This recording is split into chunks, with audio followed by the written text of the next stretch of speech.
one, I think we don't give enough significance to Archie Wright and how important he is to every Black person in that area. Uh, a free slave with some land and started the small town. And I think that somehow, no, that should be commemorated. Maybe a plaza with even a statue of Archie, because there's a picture of him in his Masonic gear that's around. I think we need to give him a little more credit, because basically we all are descendants of Archie Wright and Mary Wright, and I think that needs to. Yeah, I think that needs to be done. And secondly, I think that the state should put up some type of historic marker along 64 to show that it is, and I think that, yeah, I think that needs to be done. I think that the state, or to show that from our descendants, our not our descendants, but our forebears, and didn't really, they didn't know what to do. I don't know if they use eminent domain or what to get that land, but it was not done fairly or justly. So I think the state should commemorate the fact that that is a historic Black community. And third, I think a lot of people don't realize how large an area that the old town was prior to Interstate 64 coming in. I'd like to see some type of a map of the old area, and just so people realize, that just a portion of Wrightstown that's there now does not even show the full extent of what it used to be, because it went all the way across I-64 into Mallow, and and most people nowadays don't even know that. So if we could get a map, maybe some old historical maps showing the perimeter of the city, and then maybe get that nicely put up somewhere just to show what old Wrightstown looked like. Terrific. But everybody in Covenant that born and raised there can trace the lynch back to Archie Wright. And many people in Covenant don't even know that if your family is from Covenant, we all come from Archie Wright, unless somebody moved in.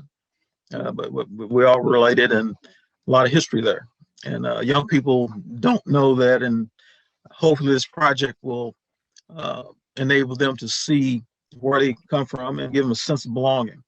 Because we as Black people, we've lost so much, because of our situation. So hopefully this project will bring people together and give them a sense of pride in the fact that, we are related, we are one people.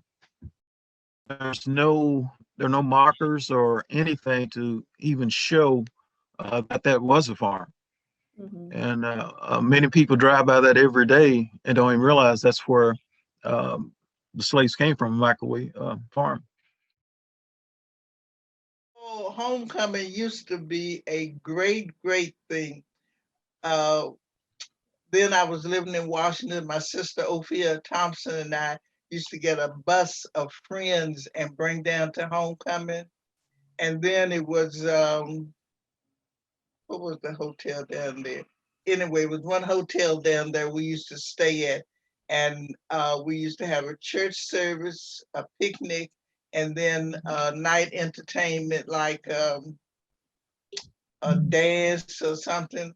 And then when our aunt's home, she used to always have a Saturday fish fry cookout in her yard. And that was the big thing.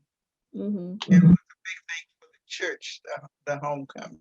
Well, once it was just Saturday and Sunday, then it became Friday, Saturday, and Sunday, and then we left on Monday. And one time we had a club that would get the homecoming together for the social part of it, and then for the church part of it. So it was a great thing, but as the years went by, it has gotten smaller and smaller. And I think if some interest would come in as to something to do and somewhere to stay, it may grow again. And you know, at one time, everyone in Wrightsville was related. And then they started marrying out and other people came in. But when it was small, everyone there just about was related. And the old golden era was in the old Wrightstown where Maurice was talking about where the highway went through. Okay. But now the son of the owner of the old one has a golden era, was it on Coleman Avenue? And it's really nice, but for some reason it didn't take off. People didn't draw to it the way that I thought that they would.